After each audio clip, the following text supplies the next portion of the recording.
अरिहन्ताणं णमो सिद्धाणं णमो आयर्याणं णमो उवज्जायाणं णमो लोये सौवसाहूणम्। बोलो 24 तीर्थंकर भगवान की, महावीर भगवान की, पंच परमेष्ठी भगवान की, जिनवाणी माता की, गौतम गणधर देव की, आचार्य श्री कुंद कुंद स्वामी की, आचार्य श्री शांति सागर जी महामुनिराज की, आचार्य गुरुदेव श्री धर्म भूषण जी महामुनिराज की, आचार्य श्री सम्यक्त भूषण जी महामुनिराज की।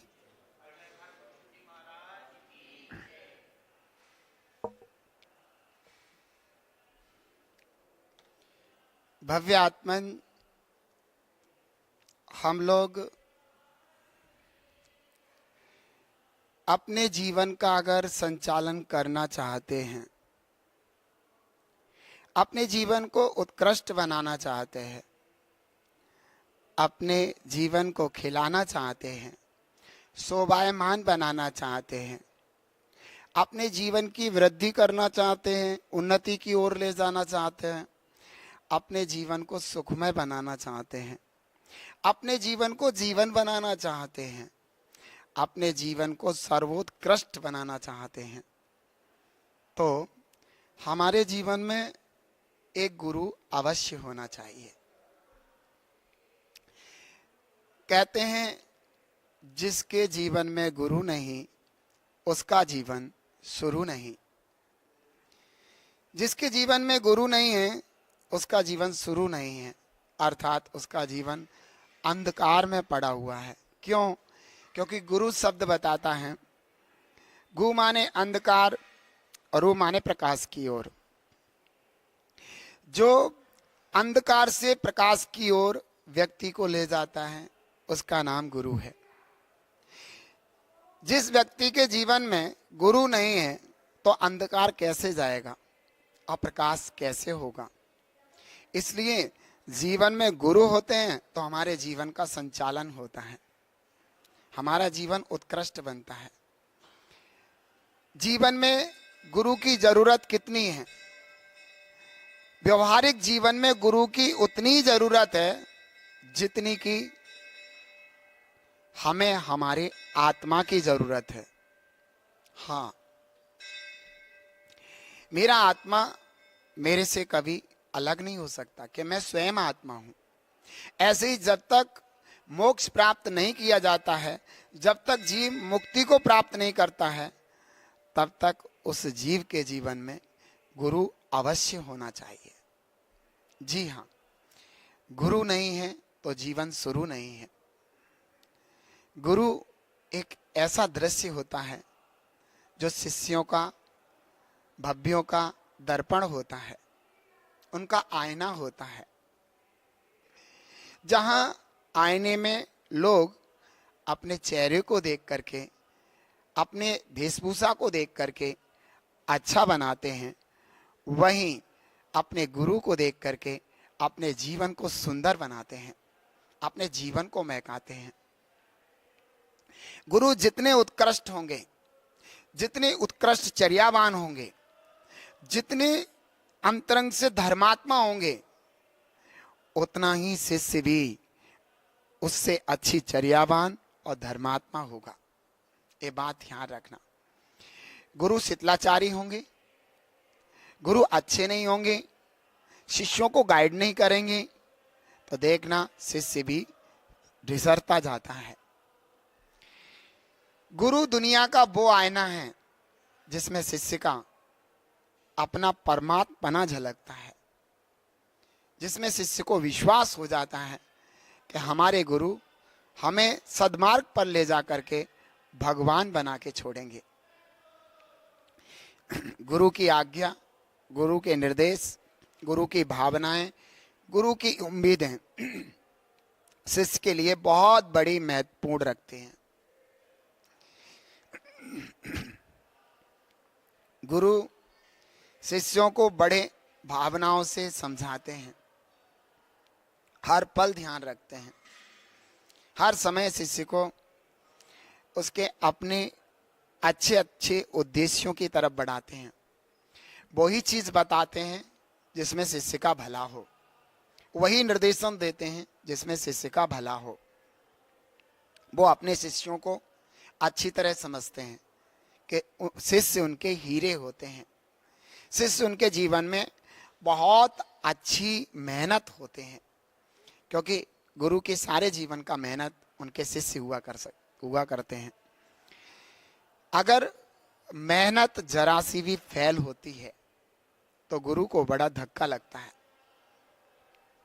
जैसे एक किसान अपने खेत में दाना बोता है, अनाज बोता है, और बोने से लेकर के बोने से पहले भी बहुत मेहनत करता है, हल चलाता है, मेहनत करता है, गर्मियों में जाता है, सर्दियों में जाता है, बरसात में जाता है, बहुत मेहनत करता है किसान। जब वो अंकुरित होते हैं, अंकुर फूटते हैं, तब उन्हें देखता है, जाता है, समझता है। कोई उन अनाज को, अंकुरों को चुग ना जाए तो खेत की रखवाली करता है, भूखा रह करके खेत पर पड़ा रहता है, हर भावना करता है फसल की, अच्छे फसल की।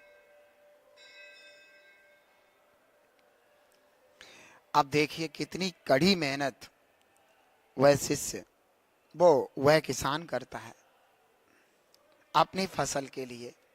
पानी देता है, पानी देते समय कुएं से अगर वो पानी की नाली बनाता और फूट जाए तो अगर वहां मिट्टी ना हो तो स्वयं लेट जाता है, जिससे कि पानी खेत तक पहुंचे, उस फसल तक पहुंचे।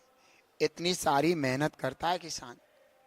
जब फसल थोड़ी बड़ी हो जाती है तो जानवरों से फसल की रक्षा करता है, बार बार देखने जाता है, कभी रात में भी उठ करके देखने जाता है, रात दिन फसल के लिए एक कर देता है किसान। जब प्रथम दाना उस फसल में आता है तो किसान बड़ा खुश होता है, अरे वाह, जैसा मैंने चाहा था वैसा ही फसल में दाना पड़ा है, फसल बहुत अच्छी है। अब उसकी और ध्यान रखता है, भगवान से निवेदन करता है, प्रभु ओले ना पड़ जाएं, ऐसी हवा ना पड़ जाए जिससे हमारी फसल बिखर जाए। बड़ी मेहनत करता है। जब हवा चलती है ना तो किसान का जी घबराता है, उसका जी रोने लगता है, प्रभु से निवेदन करने लगता है, भगवान नहीं, इतनी तेज हवा ना चले जिससे हमारी फसल खेत में बिखर जाए। ओले, जब फसल बड़ी हो जाती है और पकने लायक हो जाती है तब ओले ना पड़ जाएं, इंतजार करता है कि ओले ना पड़ जाएं, समय पर जाकर के फसल को हम ले लें। इतनी कड़ी मेहनत के बाद फसल काटता है, गर्मियों में रहता है, हाथों में फांस लगती है, हाथों में गांठ हो जाती है, लेकिन फिर भी उस फसल के लिए कितनी मेहनत करता है। अब फसल ला करके अपने सर पर रख करके घर लाता है और अपने घर में आकर के उस फसल को ला करके अपने परिवार के साथ खुशियां बांटता है, क्योंकि वह फसल उसको अकेले के लिए नहीं है, उसके परिवार के लिए है, उसके गांव के लिए है, पूरे देश के लिए होती है वो फसल। आप समझ चुके होंगे उस फसल से कितने लोगों का लाभ होगा, जिस फसल को किसान ने बड़ी मेहनत के साथ प्राप्त किया है। ठीक किसान और गुरु एक जैसे होते हैं। गुरु भी ठीक किसान की तरह होते हैं, अपने शिष्यों को हर तरीके से जांचते हैं, पड़तालते हैं, डांटते हैं, क्षमा भी मांगते हैं। कभी कभी ऐसा हो जाता है कि शिष्य जब गलतियां ज्यादा कर देते हैं तो बहुत बुरी तरीके से डांट देते हैं, ये भी कह देते हैं मैं तुम्हारा कोई नहीं, यहाँ से चले जाओ, मेरे पास आने की जरूरत नहीं, इतनी सारी बात कहते हैं। क्यों? सिर्फ शिष्य को समझाने के लिए, उसको आगे बढ़ाने के लिए। उनको पता है कि हम कोई ऐसी बात कहेंगे जिससे शिष्य के अंदर लग जाए, और उसे लगना चाहिए कि गुरुजी मुझे वास्तव में छोड़ देंगे, तो जिससे शिष्य कोमलता के साथ जिन मार्ग में बढ़ता चला जाए। आपको मैंने बताया था कि गुरु की आदत ठीक नारियल के जैसी होती है, ऊपर से कठोर, अंदर से मुलायम। गुरु का स्वभाव ही ऐसा होता है। तो हर कीमत पर जब कहीं शिष्य डांटने पर रूठ जाते हैं और अपने आप की बुद्धि को भ्रमात्मक बना लेते हैं, तब गुरु नारियल के अंदर के गोले के समान, उस मलाई के समान उस शिष्य को संबोधन करते हैं कि मेरा अभिप्राय ये नहीं था। क्योंकि गुरु को अच्छे से पता है कि उनका अभिप्राय क्या था। मैंने शब्द वो बोले, लेकिन उन शब्दों का अभिप्राय ये नहीं था। उन शब्दों के द्वारा तो मेरा कोई और ही अभिप्राय था और तुमने कुछ और ही समझ लिया। अगर मेरा अभिप्राय खोटा होता तो आज तुम हमारे शिष्य और मैं तुम्हारा गुरु नहीं होता। समझे? तो गुरु तक पहुंचना बहुत दूर की बात है। शिष्य की सीमाएं उतनी है जहां तक गुरु के अंतरंग के रहस्य को ना समझ पाए, नहीं समझ सकता। कितनी ही आगे बढ़ जाए शिष्य, लेकिन गुरु के रहस्य को समझना, गुरु की भावनाओं को समझना उसकी समझ से परे है।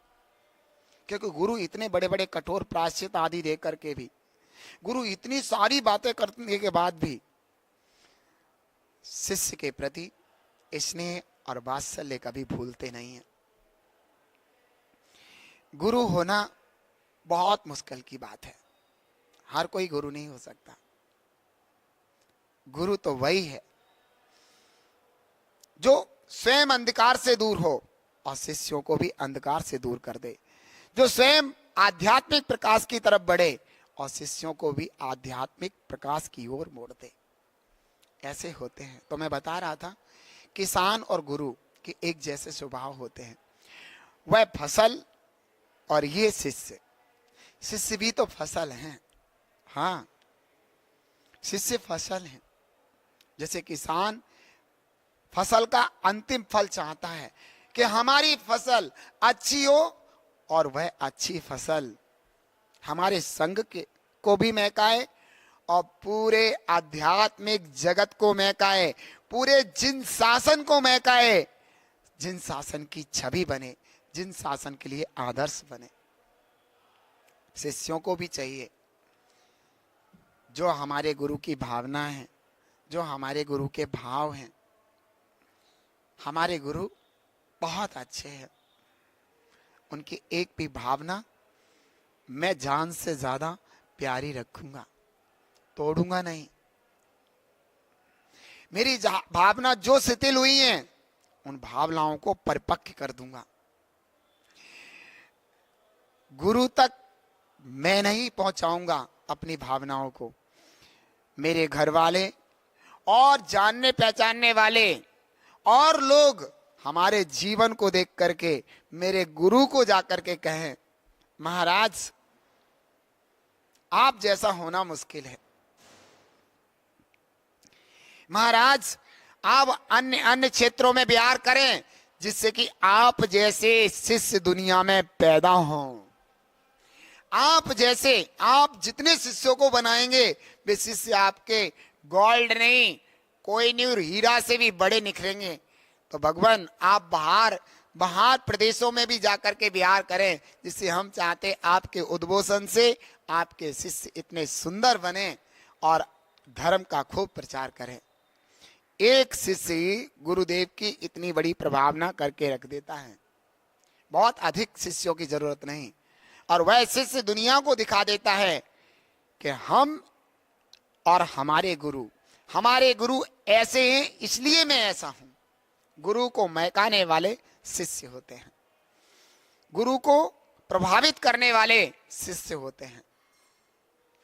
और एक बात और बताऊं, जब शिष्य अपनी क्रियाओं में, चर्याओं में निखरते हैं तो गुरु भी अपने शिष्यों को आदर्श बना लेते हैं कि देखो हमारे थोड़े से समझाने पर हमारा बच्चा कितने आगे बढ़ रहा है। तो वे तुरंत अपने जीवन को उत्थान की ओर लगा लेते हैं और अच्छा आदर्श देने की कोशिश करते हैं। क्यों? क्योंकि जब इतना आदर्श दिया तो हमारा बच्चा इतना हमारे आदर्श को प्राप्त करके अपने जीवन को अच्छा बनाया उसने, और हम इतना और आगे आदर्श देंगे तो वह और अच्छा बनेगा। तो देखिए अपने शिष्यों के लिए वे गुरु अपनी चर्या को और वृद्धिगत करते हैं और वृद्धिगत करते हैं और वृद्धिगत करते हैं, जिससे कि शिष्यों की चर्या भी और वृद्धिगत हो जाए। गुरु तक पहुंचना आसान बात नहीं है। गुरु बहुत ऊंची चीज होते हैं। हम लोग छोटी छोटी बातों पर गुरु का बुरा मान जाते हैं। हम छोटी छोटी बातों पर गुरु से रूठ जाते हैं और अपने मन में सोच लेते हैं, जब जब गुरु मुझसे नहीं पूछ रहे हैं, गुरु मेरी बात नहीं समझ रहे हैं, गुरु मेरे से नहीं पूछ रहे हैं, गुरु हमारा निर्देशन नहीं कर रहे हैं, गुरु हमारे लिए नहीं सोच रहे हैं, ये ऐसा अगर शिष्य सोचता है तो निश्चित रूप से वह अपने गुरु को कभी समझ नहीं पाया। भला ऐसे कैसे हो सकता है? जिस गुरु ने शिष्य को बड़ी उम्मीदों से तराशा हो और आगे बढ़ा हो, वो गुरु शिष्यों को कैसे छोड़ सकता है? जबकि उस गुरु के अंदर ये तो भावना हो सकती है कि मैं ऐसा आदर्शवान गुरु बनूं जिससे हमारे शिष्य गोल्ड हों। हमारी चर्या, हमारा जीवन ऐसा होना चाहिए कि हमारे शिष्यों के कानों में पड़े, अरे भारत भूषण महाराज जी तो बहुत अच्छे हैं, आपके गुरु जैसा कोई हो नहीं सकता, आपके गुरु तो बहुत ही अच्छे हैं। तो शिष्य का जो हृदय का कमल है खिल खिल के महकना लगे कि वाह, यही उम्मीद थी हमें अपने गुरु से। गुरुदेव मेरी चिंता ना करो, आप मेरे बारे में मत सोचो, आपने जो हमें जीवन में आदर्श दिए हैं, आपका एक एक आदर्श पूरा होगा। आप तो हमें वही गुरु चाहिए जिससे हमारे कानों में प्रभावना के शब्द गूंजें। अनेकों लोग अपने जीवन को मिथ्यात से रहित करके पावन सम्यक दृष्टि रूप में बना लें। जिन धर्म में 4 चांद लगे, मुझे दुख है कि मैं अपने गुरु की बात नहीं सुन पा रहा हूं।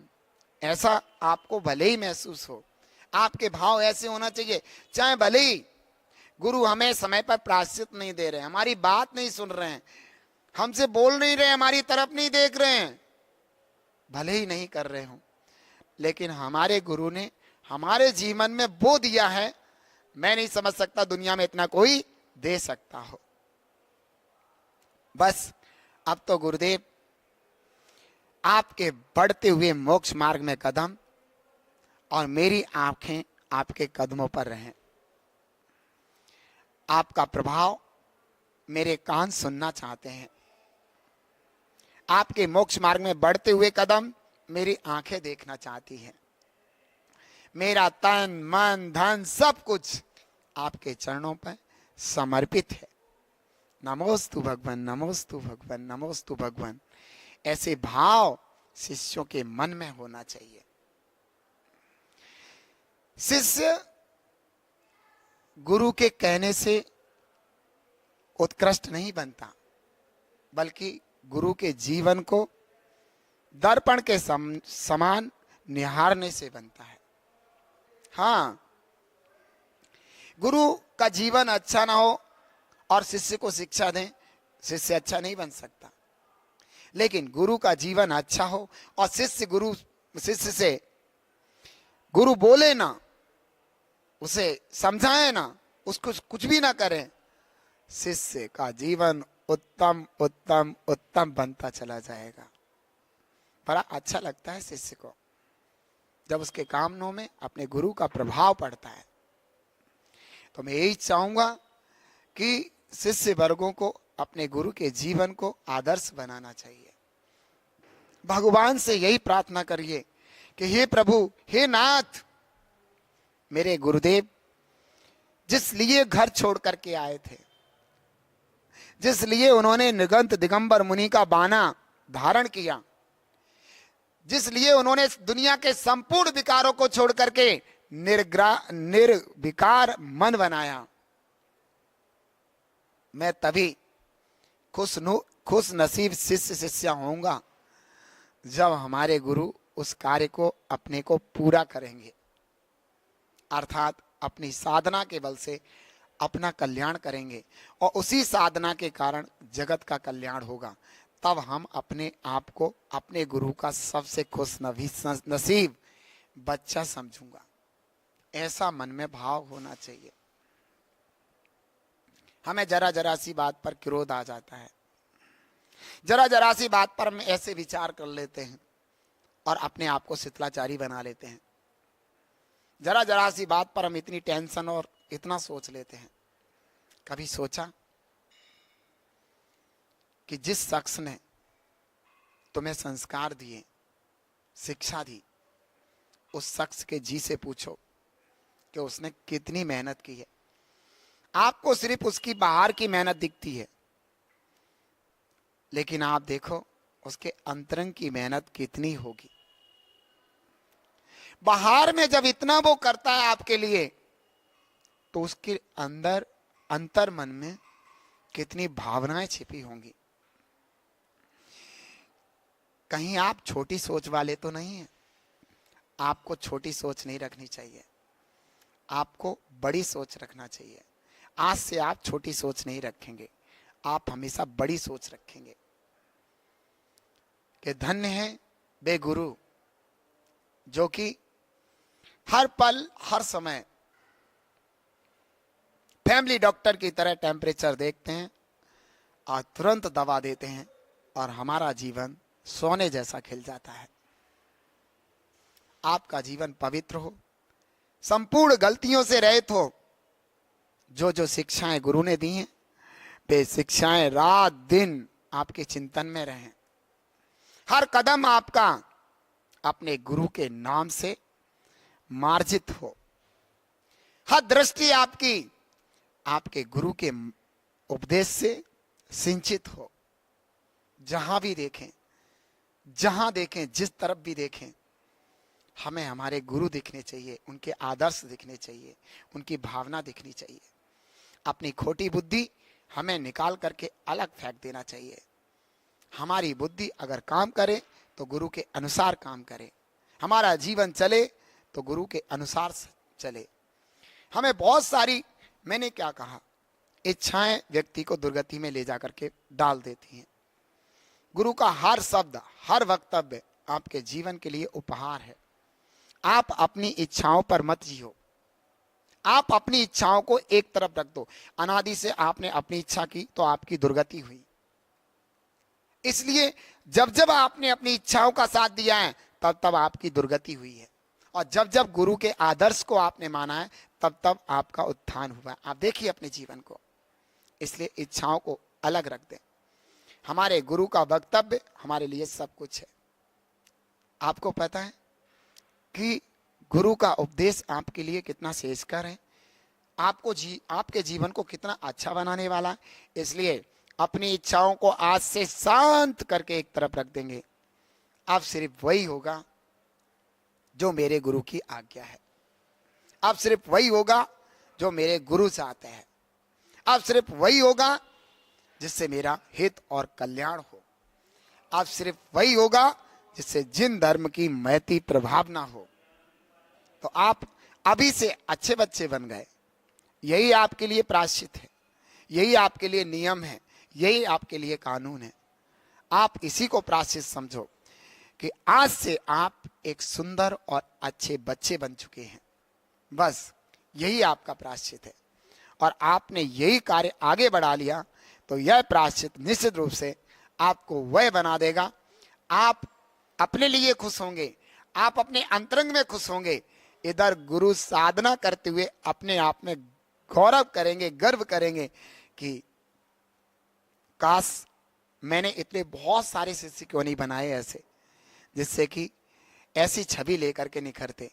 ऐसे भाव करेंगे, खुश होंगे, आनंदित होंगे, उन्हें अच्छा लगेगा। आप क्या समझते हैं, जब आप अच्छा करते गुरु को खुशी होती है, जब आप मिस्टेक करते गुरु को दुख होता है। उन्हें महसूस होता है कि ये आप नहीं कर पाए, आपको ऐसा करना था। आप अपने शरीर की चिंता नहीं, आत्मा की चिंता करो। जो शरीर की चिंता करता है वो संसारी होता है, जो आत्मा की चिंता करता है वो मोक्ष मार्गी होता है। शरीर जो भी मिला है वो आपके पुण्य से मिला है। शरीर में जितनी अच्छाइयां हैं वो तुम्हारे पुण्य से है, और जितनी बुराइयां हैं वो सब आपके पाप से हैं। ये ध्यान रखो। जो आपको शरीर मिला है नंबर 1 मिला है, लेकिन क्यों बना नंबर 1 मिला है? क्योंकि आप में, आपके शरीर में भी योग्यता है कि आप आर्यका माता जी या मुनिराज बन करके महकें। ये आपके शरीर में योग्यता है, ये आपके गुरु का आशीर्वाद है, ऐसा आपके गुरु कह रहे हैं। तो आपको जो शरीर मिला है वो बहुत अच्छा मिला है, लेकिन उस शरीर को शिथिलाचार की तरफ ले जाएं। जितना आप शरीर के सुख सुविधा वाले बनेंगे, उतना शरीर आपको आपके मोक्ष मार्ग से बाहर कर देगा। हम शरीर को जितना पालेंगे, पोसेंगे, जितना उसको, जैसे शरीर में यहाँ दर्द हो गया, यहाँ दर्द हो गया, जितना हम दर्द की तरफ जाएंगे, जितना शरीर की तरफ ज्यादा देखेंगे और शरीर के लिए अपने धर्म ध्यान से वंचित रहेंगे, उतना शरीर आपको कष्ट पहुंचाएगा। इस शरीर का स्वभाव है, जितना शरीर सुख सुविधा दोगे उतना शरीर आपको निकृष्ट बना देगा, और जितना आप शरीर से को कम देखोगे और धर्म को ज्यादा देखोगे, आप देखना आपको शरीर उत्कृष्ट अवस्था, यानी कि इसी मनुष्य शरीर से भगवान बना जाता है, आपको यह शरीर भगवान बना देगा। ये ध्यान रखना, इस शरीर को हमें नहीं देखना है। और शरीर स्वस्थ रहे वे चीजें खानी है, वही खाना है, वही पीना है, जिससे कि हमारा शरीर स्वस्थ रहे, अच्छा बने, मजबूत बने और सुंदर बने। तो ये बात हम विशेष ध्यान रखेंगे कि हम अपने शरीर को स्वस्थ रखेंगे, चाहे वो व्यायाम के माध्यम से हो या वो किसी चीज के माध्यम से हो, जिससे हमारा शरीर, व्यायाम, खान पीन, जो भी योगा, जैसी भी स्थितियां बन सकती हैं, हम शरीर का इसलिए ध्यान देंगे जिससे हमारा शरीर कमजोर ना हो, हम धर्म ध्यान अच्छे से कर सकें। तो शरीर का इतना ध्यान देंगे। लेकिन शरीर में आज यहाँ घुटना फूट गया इसलिए हमने धर्म नहीं किया, अगर ऐसा करोगे तो कल को टांग टूटेगी, परसों को उंगली में दर्द होगा, फिर नाक में दर्द होगा, सारा जीवन यही व्यतीत हो जाएगा। क्योंकि शरीर में अनेकों रोग हैं, अनेकों बीमारियां हैं, अनेकों दिक्कत है। हम शरीर की दिक्कत की तरफ देखेंगे तो अपनी दिक्कतों से हम रहित नहीं हो पाएंगे।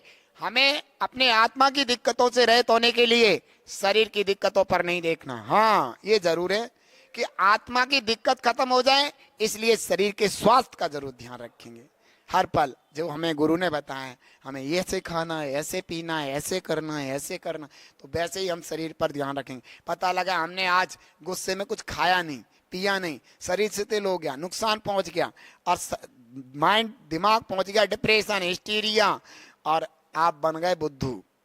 इतना पावन शरीर मिला था, सब कुछ था, लेकिन हमने अपनी गलती के कारण अपने आप को महानीच बना दिया। उचित था?